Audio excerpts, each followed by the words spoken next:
ଜୟ ଜଗନ୍ନାଥ। ଆଜି ଆମେ ଜାଣିବା ମଣିଷ ସଂସାର ଚକ୍ରରେ ଘୁରି ବୁଲେ କାହିଁକି। ଆସନ୍ତୁ ଜାଣିବା। ପୁତ୍ର କଳତ୍ର ପଶୁ ଦାସେ, ଏହାଙ୍କୁ ପୋଷି ଦେହ ଆସେ। ଦେହର ସଙ୍ଗେ ରହନ୍ତି, ମରଣେ କେହି ନ ଯାଆନ୍ତି।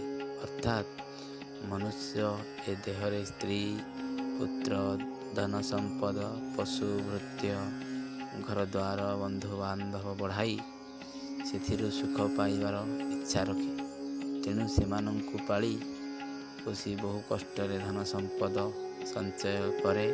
କିନ୍ତୁ ବୃକ୍ଷ ଯେପରି ବୀଜ ଉତ୍ପନ୍ନ କରି ନଷ୍ଟ ହୋଇଯାଏ, ଏ ଦେହ ଆଗାମୀ ଜନ୍ମ ପାଇଁ ବୀଜ ପ୍ରସ୍ତୁତ କରି ନିଜେ ନଷ୍ଟ ହୋଇଯାଏ। ଦେହ ବି ନଷ୍ଟ ହୋଇଗଲେ ମଧ୍ୟ ଜୀବର ଦୁଃଖ ନାଶ ହୁଏ ନାହିଁ।